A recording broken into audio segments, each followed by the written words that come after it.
സിനുജി, ഇപ്പം ലോകത്ത് നടന്നുകൊണ്ടിരിക്കുന്ന സംഭവം അറിയാമല്ലോ. ഇസ്രായേൽ രണ്ടാമത് തുടങ്ങി ഇറാൻ ആക്രമണം. രണ്ടാമത് തുടങ്ങുന്ന ആരെ? ഖമേനി എന്ന് പറയുന്ന ഷായയുടെ അല്ലെങ്കിൽ ഈ ഷിയായുടെ ആത്മീയ നേതാവെന്ന് പറയുന്ന ആളിനെ കൊല്ലുന്നു. ആത്മീയ നേതാവിൻ്റെ സംരക്ഷണം എത്ര വലിപ്പത്തിലുണ്ടായെന്നറിയോ? 7 ലെയർ സംവിധാനം എപ്പോഴും, 7 ലെയർ പ്രൊട്ടക്ഷൻ എപ്പോഴും അയാൾക്ക് ചുറ്റും ഉള്ള കാവൽ കഴിഞ്ഞേ ഇറാന് ചുറ്റും പോലും ഉള്ളൂ. അതുപോലെയുള്ള ഒരാൾ ബങ്കറിൽ, അയാളുടെ കുടുംബത്തെപ്പറ്റി യാതൊരു വിവരവുമില്ല, മക്കളെപ്പറ്റി വിവരവുമില്ല, ഭാര്യയെപ്പറ്റി വിവരവുമില്ല. ആ രീതിയിൽ കാലങ്ങളായിട്ട് ഏതാണ്ട് 30 കൊല്ലമായിട്ട് രഹസ്യ സ്വഭാവത്തിൽ ജീവിക്കുന്ന ആൾ. ഒരുപക്ഷെ നമ്മളെപ്പോഴും കളിയാക്കി പറയുമായിരുന്നു ഖമേനി ഉണ്ടോ, ഇപ്പം നമ്മൾ അശരീരിയെ കേൾക്കുന്നുള്ളൂ. അതായത് 12 ദിവസത്തെ ഇറാൻ ആക്രമണം, ഇസ്രായേലിൻ്റെ ഒരു ആക്രമണം ഉണ്ട്. അതിനു മുമ്പ് ഈ ബൈഡൻ ഇരിക്കുന്ന സമയത്ത് ഒരു ലിമിറ്റഡ് ആക്രമണം, 100 വിമാനങ്ങൾ കയറി അവിടെ ഇറാനെ നശിപ്പിച്ചിട്ട് ഇറങ്ങിപ്പോകുന്ന, 4 മണിക്കൂർ കൊണ്ട് നശിപ്പിച്ചിട്ട് ഇറങ്ങിപ്പോയ ഒരു സംഭവമുണ്ട്. അന്ന് തൊട്ട് ഖമേനി പിന്നെ വീഡിയോയിൽ ഒന്നിലും വന്നിട്ടില്ല. അതായത് അത്രയ്ക്ക് വേറെ ഈ സാറ്റലൈറ്റ് ഫോൺ ഉപയോഗിക്കുന്നില്ല, അല്ലെങ്കിൽ ഒരു രീതിയിലും ഇയാളെ ട്രാപ്പ് ചെയ്യാൻ അല്ലെങ്കിൽ ഒരു സ്കെച്ച് ചെയ്യാൻ പറ്റാത്ത രീതിയിൽ ഇറാൻ ആവുന്ന വിധം എല്ലാ സംവിധാനവും ഉപയോഗിച്ച് ജീവിച്ചിരുന്ന ഒരാൾ ഖമേനി. അതായത് ഒരിക്കലും അയാൾ പോലും ഉദ്ദേശിച്ചിട്ടുണ്ടാവില്ല അയാൾക്ക് സ്കെച്ച് ചെയ്യാൻ പറ്റുമെന്നും അയാളെ വധിക്കാൻ പറ്റുമെന്നും. പക്ഷേ ഇപ്പം രണ്ടാമത് തുടക്കം നമ്മൾ അടിച്ചു എന്ന് കേട്ടു, പക്ഷെ അടി അവിടെ തുടങ്ങിയത് ഖമേനിയുടെ മണ്ടയ്ക്ക് ബോംബിട്ടുകൊണ്ടായിരുന്നു.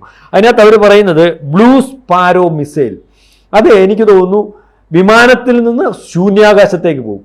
അവിടെ നിന്ന് കുത്തനെ അവർ ടാർഗറ്റ് ചെയ്യുന്ന പോയിന്റിൽ വീണ് പൊട്ടിത്തെറിക്കും. അതായത് കറക്റ്റ് വളരെ ഡേഞ്ചറസ് ആയിട്ടുള്ള സാധനം. നമുക്കിപ്പോൾ പിന്നീടേക്ക് പറയാം, നമുക്കിപ്പോൾ തരാമെന്ന് ഏറ്റിട്ടുണ്ട്. അപ്പോൾ ഇതിനകത്ത് ഈ ഖമേനി എപ്പോഴും ബങ്കറിലായിരുന്നു. അദ്ദേഹം വളരെ നീണ്ട കാലത്തെ ഒരു വല്ലാത്ത പരിശ്രമത്തിൻ്റെ ഫലമായിട്ടാണ് ഇദ്ദേഹത്തെ കൊല്ലാൻ സാധിച്ചതെന്നാണ് പറയുന്നത്. ഇയാൾ എപ്പോഴും ബങ്കറിലാണ്.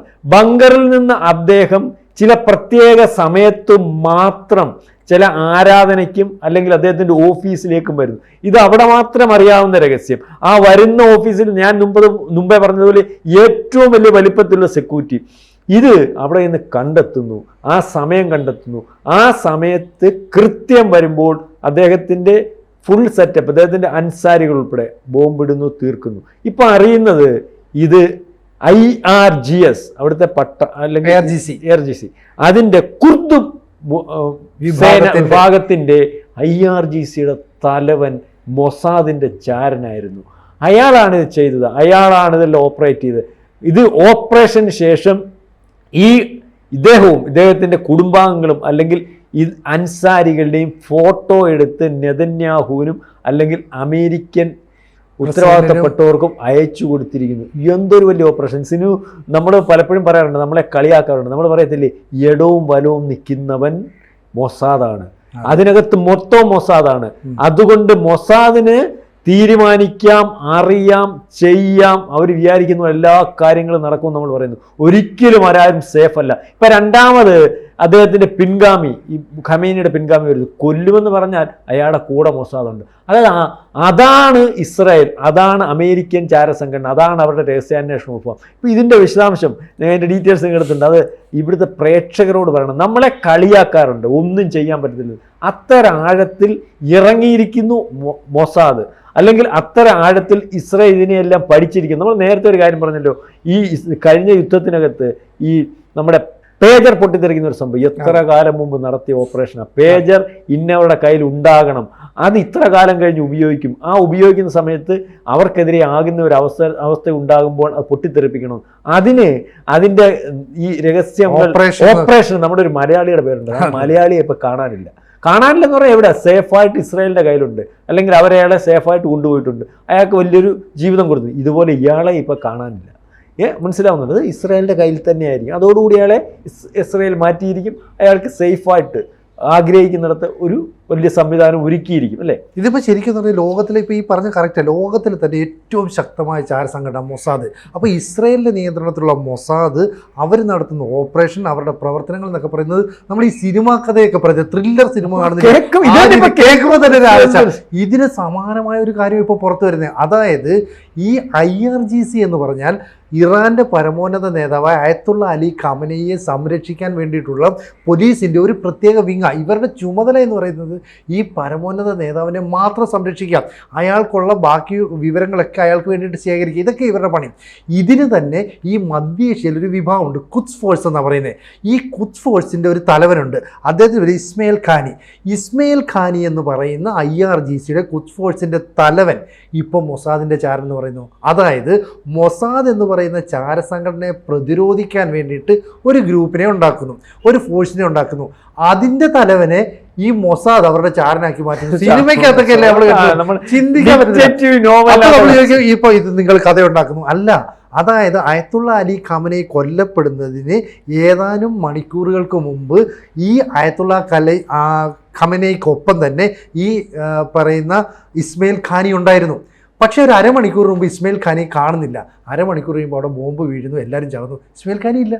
അതായത് മരിച്ചവരുടെ മൊത്തം ലിസ്റ്റ് എടുത്ത് നോക്കുമ്പോൾ അതിനകത്ത് ഇസ്മയിൽ ഖാനി ഇല്ല. അതിനുശേഷം അപ്പോൾ ഇറാൻ ഭയങ്കര സംശയം, അതെങ്ങനെ ഇസ്മയിൽ ഖാനി രക്ഷപ്പെട്ടു. അതിനുശേഷം ഇസ്രയേൽ ഞങ്ങൾ ഇറാനിൽ ആരെയൊക്കെ കൊല്ലാനായിട്ട് പ്ലാൻ ഇട്ടിട്ടുണ്ട്, ആ പ്ലാൻ ഇട്ടവരെ മുഴുവൻ ഞങ്ങൾ തീർത്ത് കളഞ്ഞു എന്ന് പറഞ്ഞിട്ട് ഒരു ലിസ്റ്റ് തന്നെ ഇറക്കി. എന്നിട്ട് അവർ ഇറാന് മുമ്പിലേക്ക് വെച്ചു കൊടുത്തു. അവർ മൊത്തം പേരും വായിച്ചു നോക്കുമ്പോൾ അതിനകത്ത് ഇസ്മയിൽ ഖാനിയുടെ പേരില്ല. അപ്പോൾ ഇസ്മയിൽ ഖാനിയുടെ പേരില്ലാന്നപ്പോൾ ഇയാളെ സംശയം തോന്നി. ചുരുക്കം പറഞ്ഞാൽ ഇപ്പോൾ ഇസ്മയിൽ ഖാനിയെ കാണാനില്ല.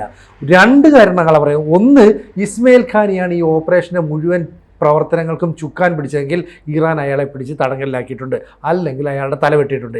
ഇനി നേരത്തെ പറഞ്ഞത് രണ്ടാമത്തെ കാര്യമാണെങ്കിൽ ഇസ്രയേൽ അയാളെ പുഷ്പം പോലെ അവിടുന്ന് പൊക്കി. രണ്ടാമത്തെ തന്നെയാ സിനു സംഭവിച്ചിരിക്കുന്നത്. കാരണം അയാൾ അവിടുന്ന് മാറിയില്ലേ, എസ്കേപ്പ് ആയി. അപ്പൊ സേഫ് ആയിട്ട് എവിടെ കൊണ്ട് വെച്ചു എന്ന് പറയാൻ ചിന്തിക്കാൻ പറ്റുന്നുണ്ടോ? അപ്പൊ ഈ ഇസ്മയിൽ ഖാനി എന്ന് പറയുന്ന ആളെ കേന്ദ്രീകരിച്ച് കൃത്യമായ ഓപ്പറേഷൻ കുറച്ച് കാലമായിട്ട് ഇവർ നടത്തിക്കൊണ്ട് വരുന്നു. ഇയാൾക്ക് 67 വയസ്സാണുള്ളത്. അപ്പോൾ ഇയാളെ എങ്ങനെയാണ് ഈ മൊസാദ് കയ്യിലെടുത്തതെന്നുള്ളത് നമുക്ക് ചിന്തിക്കാൻ പറ്റുന്നില്ല.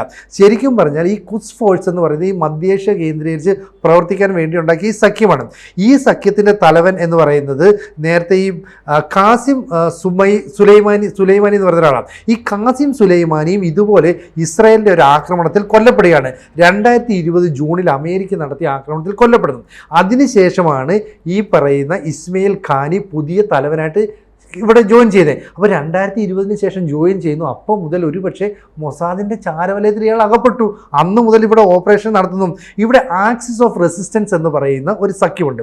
ഈ ആക്സിസ് ഓഫ് റെസിസ്റ്റൻസ് കെട്ടിപ്പടുക്കുന്നതിൽ പ്രധാന പങ്ക് വഹിച്ചത് ഈ ഖാസിം സുലൈമാനിയാണ്.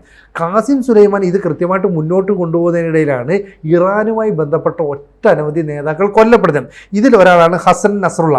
അതായത് ലെബനനിൽ വെച്ച് ഇസ്രയേലിൻ്റെ ആക്രമണത്തിൽ കൊല്ലപ്പെട്ട ഒരു പ്രമുഖ നേതാവായിരുന്നു ഹസൻ നസ്രുള്ള. അതിനുശേഷം ഈ തെഹ്റാനിൽ വെച്ച് കൊല്ലപ്പെട്ട ഒരാളുണ്ട് ഇസ്മയിൽ ഹാനിയ. വളരെ കേട്ടോ, കാരണം നമുക്കറിയാലോ ഈ പറയുന്ന ഹമാസിൻ്റെ രാഷ്ട്രീയ കാര്യ നേതാവാണ്. അയാൾ കൊല്ലപ്പെടുന്നതും ഇതുപോലെ തന്നെ ഈ സുലൈമാനിയുടെ ഒക്കെ സമയത്തിന് ശേഷം. അന്ന് ഈ ഇസ്മയിൽ ഖാനി അധികാരമേറ്റതിന് ശേഷമാണ് ഇസ്മയിൽ ഖാനിയെ കൊല്ലപ്പെടുന്നത്. അതായത് ഇസ്മയിൽ ഖാനിയെ ടെഹ്റാനിലെ ഒരു രഹസ്യ സങ്കേതത്തിൽ വളരെ രഹസ്യം ആർക്കും അറിയാതെ കഴിയുക. അവിടെ ഇസ്മയിൽ ഖാനി പോയി സംസാരിക്കുന്നു. ഇവർ തമ്മിൽ മീറ്റിംഗ് കഴിഞ്ഞു. ഇയാൾ പുറത്തു പോയി. അരമണിക്കൂർ കഴിഞ്ഞപ്പോൾ ഇസ്മയിൽ ഖാനി ബോംബ് വീണു. അതായത് അയാൾ അവിടെ ഉണ്ടോ എന്ന് ഉറപ്പുവരുത്തി കൺഫേം ചെയ്തതിന് ശേഷമാണ് ഈ ആക്രമണം നടത്തിയത്. അപ്പോൾ ഇതും നോക്കുമ്പോൾ ഇറാൻ ഓരോ കാര്യവും പരിശോധിച്ച് നോക്കുമ്പോൾ ശരിയാണ്. മാത്രമല്ല ഇറാനിൽ നടന്ന സുപ്രധാനമായ ആക്രമണങ്ങൾക്കെല്ലാം തൊട്ട് മുമ്പ് അവിടെ എല്ലാം ഇസ്മയിൽ ഖാനി ഉണ്ട്. ഇയാളെ ഉറപ്പുവരുത്തും. അപ്പൊ എല്ലായിടത്തും ഇയാളുടെ സാന്നിധ്യം കാണുന്നു എന്നുള്ളത് വളരെ സംശയകരമായ ഒരു സാന്നിധ്യമായിട്ട് മാറുന്നു എന്നാണ് ഇപ്പൊ പറയുന്നത്. മാത്രമല്ല ഇപ്പൊ ഈ അയത്തുള്ള അലി ഖമനയെ കൊല്ലപ്പെട്ടു എന്ന് ആദ്യം പറയുന്നത് ഇസ്രായേൽ പ്രധാനമന്ത്രി ബെഞ്ചമിൻ നെതന്യാഹു. അതായത് ഈ ആക്രമണത്തിൽ ഇയാൾ കൊല്ലപ്പെട്ടുവെന്ന് ഇസ്മയിൽ ഖാനി അവിടെ എത്തി അതിൻ്റെ ഫോട്ടോ എടുത്ത് ട്രംപിനും നെതന്യാഹുവിനും അയച്ചു കൊടുത്തു. അതായത് ട്രംപിനെ നെതന്യാഹുവിനെ ഇയാൾ കൊല്ലപ്പെട്ട വിവരം അറിയിച്ചത് IRGC എന്ന് പറയുന്ന ഇറാന്റെ സുപ്രധാന സേനയുടെ തലവൻ ഞെട്ടിക്കുന്ന ഓപ്പറേഷൻ അല്ലേ. അതുകൊണ്ടാണ് ഇവിടെ സംശയം ഉന്നയിക്കുന്നത്, ഇയാൾ കൊല്ലപ്പെട്ടോ അതോ ഇസ്രയേൽ സേഫായിട്ട് കൊണ്ടുപോയി. രണ്ട് കാര്യം ഇപ്പോഴും ഉറപ്പായിട്ടില്ല. കാരണം ഇയാളുടെ കാര്യത്തിൽ ഒരുപാട് ദുരൂഹതയുണ്ട്. നേരത്തെ 12 ദിവസം നീളുന്ന ഒരു യുദ്ധം ഇസ്രയേലും അമേരിക്കയും ചേർന്നിട്ട് ഇറാനെ ആക്രമിച്ചു. അന്ന് ആക്രമിച്ച സമയത്ത് ഇസ്മയിൽ ഖാനി കൊല്ലപ്പെട്ടു എന്നാണ് പറയുന്നത്.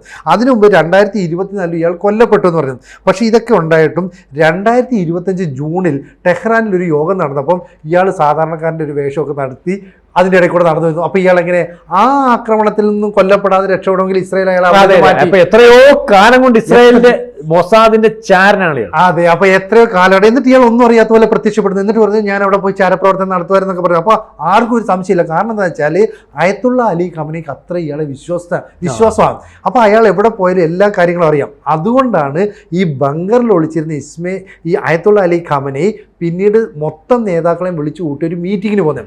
ഈ മീറ്റിംഗ് നടക്കുമെന്ന് എങ്ങനെയാണ് ഇത്ര കൃത്യമായിട്ട് ഇസ്രായേലും അമേരിക്ക അറിഞ്ഞേ? 30 മിസൈലുകൾ അവിടെ വന്ന് വീഴുന്നു. 30 മിസൈൽ വീണാൽ ആ സറൗണ്ടിങ്ങിൽ എവിടെയെങ്കിലും ഈ ഇസ്മയിൽ ഖാനി ഉണ്ട്, അയാളും കൊല്ലപ്പെടും. അപ്പോൾ അരമണിക്കൂറിന് മുമ്പ് കൃത്യമായിട്ട് ആൾ അവിടെ നിന്ന് മാറിക്കഴിഞ്ഞു. അപ്പോൾ ഇത്രയും കാര്യങ്ങളെ വെച്ച് അനലൈസ് ചെയ്തപ്പോൾ എല്ലാ ആക്രമണങ്ങൾക്കും തൊട്ടു മുമ്പിൽ ഇസ്മയിൽ ഖാനി എന്ന് പറയുന്ന ഇയാളുടെ സാന്നിധ്യം കാണാനുണ്ട്. ഇസ്രായേൽ നടത്തുന്ന ആക്രമണങ്ങളെല്ലാം തന്നെ ലക്ഷ്യം കാണുന്നുണ്ട്. ഈ പറയുന്ന ഹസൻ നസ്രുള്ളയും അതുപോലെ തന്നെ ഇസ്മയിൽ ഖാനിയൊക്കെ കൊല്ലപ്പെട്ടതിൽ ഇയാൾക്ക് പ്രധാന പങ്കുണ്ടെന്നാണ് വരുന്നത്. അപ്പോൾ പല മീറ്റിങ്ങിലും ഇയാൾ അവിടെ ഉണ്ടായിരുന്നു, ഇപ്പോൾ ഇല്ല. ഇപ്പോൾ ഇസ്മയിൽ ഖാനി ഇല്ല. മാത്രമല്ല ഇസ്രായേൽ പുറത്ത് വിട്ട് ഈ അയത്തുള്ള അലി ഖമനൈ ഉൾപ്പെടെ 40 പേരുടെ ലിസ്റ്റുണ്ട്. ഈ ലിസ്റ്റിൽ 41ാമനായിട്ട് ഇസ്മയിൽ ഖാനി ഇല്ല. അപ്പോൾ ഇയാൾ അവരുടെ ചാരനാണെന്ന് ഏതാണ്ട് വ്യക്തമായി. അപ്പോൾ തങ്ങളെ നശിപ്പിക്കാൻ ഇറങ്ങിയ ഒരു സംഘത്തിലെ തലവനെ മൊസാദ് അവരുടെ ചാരനാക്കി മാറ്റുന്നു. എന്നിട്ട് അവരെ മൊത്തം നശിപ്പിക്കുന്നു. ഇപ്പോൾ അയത്തുള്ള അലി ഖമനയുടെ മകനായ മൊജ്തബ ഖമേനി പുതിയ അയത്തുള്ള, അതായത് പുതിയ പരമാധികാരിയായിട്ട് അധികാരമേൽക്കാൻ പോവുക. ആ സമയമായെങ്കിലും, അതായത് 2ാം നിര നേതാക്കളായെങ്കിലും അവരുടെ ഓപ്പറേഷൻ കൃത്യമായ രീതിയിൽ നടക്കുന്നു. അങ്ങനെയാണെങ്കിൽ ഇസ്മയിൽ ഖാനിമിനെ ഒരുപക്ഷെ അവർ പൊക്കിയിരിക്കാം. പക്ഷേ മൊസാദിന്റെ ചാരനാണെങ്കിൽ അവർ രക്ഷിച്ചെടുക്കാനുള്ള സാധ്യതയെ നമുക്ക് ഒട്ടും തള്ളിക്കളയാൻ പറ്റില്ല. അത് അവരുടെ കസ്റ്റഡിയിൽ തന്നെയാണ്. കാരണം ഇതിനകത്ത് ഇയാൾ ഈ അരമണിക്കൂർ മുമ്പ് മാറുകയും സിനു പറഞ്ഞ 30 മിസൈലുകൾ വീഴുകയും ഒക്കെ ചെയ്യുമ്പോൾ അത് ഓപ്പറേഷൻ ചെയ്യുമ്പോൾ ഈ നമ്മൾ പറയത്തില്ലേ അറിയാവുന്നവൻ രക്ഷപ്പെടുന്നു ഓപ്പറേഷനകത്ത്, അറിയാൻ വയ്യാത്തവനാണല്ലോ നമ്മളിപ്പോ ഒരു ഓപ്പറേഷൻ നടത്തിയിട്ടുണ്ടെങ്കിൽ നമ്മളവിടെ എസ്കേപ്പ് പോകും. അറിയാമേ നിൽക്കുന്നത് എന്ന് പറഞ്ഞാൽ ഇദ്ദേഹത്തെ ഇവർ വേണ്ട വിധത്തിൽ, കാരണം അവർക്ക് വേണ്ടി ചാരപ്രവൃത്തി നടത്തിയ ഒരാളെ വേണ്ട വിധത്തിൽ സംരക്ഷിക്കുകയും വീണ്ടും ഇവനെ ഏതെങ്കിലും കാര്യത്താൽ ഉപയോഗപ്പെടുത്താൻ പറ്റുമെങ്കിൽ ഉപയോഗപ്പെടുത്താൻ വേണ്ടി ഇസ്രായേൽ ശ്രമിച്ചിരിക്കും. കാരണം മാത്രവുമല്ല ഇസ്രായേലിന് നിർബന്ധമുള്ള ഒരു രാജ്യമാണ്. അവരുടെ കൂടെ നിൽക്കുന്നവരെ ഒറ്റുന്ന ഒരു അവസ്ഥയിൽ. അത് പാകിസ്ഥാൻ്റെയും ഇറാനതുണ്ടോ എന്ന് എനിക്കില്ല. പാകിസ്ഥാനൊന്നും ആ രീതിയിലൊക്കെ ഉണ്ട്. അവർ ആരെയും പട്ടാളക്കാരെ ഒന്നും സേവ് ചെയ്യുന്നൊരു കാര്യമില്ല. ഏതായാലും ഇയാളെ ഇനി പ്രയോജനപ്പെടുത്താൻ പറ്റുന്ന ഒരു അവസ്ഥയിൽ, കാരണം ഇറാൻ മനസ്സിലായി വെളിച്ചത്തായി. അപ്പം അയാൾക്ക് സേഫായിട്ട് ആരും ആക്രമിക്കാത്ത അല്ലെങ്കിൽ അതുപോലെ സുരക്ഷിതമായിട്ട് ആഗ്രഹിക്കുന്നു. ഇപ്പോൾ അമേരിക്കയിലായാലും കൊള്ളാം, അതുപോലെ സുരക്ഷിതമായിട്ടുള്ള ഒരിടത്ത് അവർ താമസിപ്പിക്കും. അവരുടെ അദ്ദേഹത്തിൻ്റെ ഫാമിലി ഉൾപ്പെടെ ആയിരിക്കും പോയിരിക്കും. ഇപ്പോൾ ഇറാൻ്റെ ഒരു മുൻ പ്രസിഡന്റ് മുഹമ്മദ് അഹമ്മദി നജാദ് എന്ന് പറയും. ഈ മുഹമ്മദ് അഹമ്മദി നജാദിന് ഈ ഇസ്മയിൽ ഖാനിയുടെ കാര്യത്തിൽ സംശയം ഉണ്ടായിരുന്നു. ഇയാൾ പറഞ്ഞിരുന്നു ഇയാളൊരു ചാരനാണോ, ഇയാൾ പലപ്പോഴും ചില ദുരൂഹമായ സാഹചര്യങ്ങൾ കാണപ്പെടുന്നു, ഇയാൾ പെട്ടെന്ന് അപ്രത്യക്ഷനാകുന്നു, ഇയാൾക്ക് മറ്റേതോ സംഘടനയുമായി ബന്ധമുണ്ടോ എന്ന് മുൻ പ്രസിഡന്റ് സംശയമുണ്ട്. പക്ഷേ പ്രസിഡന്റിനേക്കാൾ മുകളിൽ നിൽക്കുന്ന അയത്തുള്ള അലി ഖമനൈ എന്ന് പറഞ്ഞ പരമോന്നത നേതാവ്, അയാളുടെ വിശ്വസ്ത നേതാവാ. അപ്പൊ IRGCയുടെ തലപ്പത്തേക്ക് എത്തുന്നു. ഖുദ്സ് ഫോഴ്സിന്റെ നിയന്ത്രണം മുഴുവൻ ഇയാൾക്കാണ്.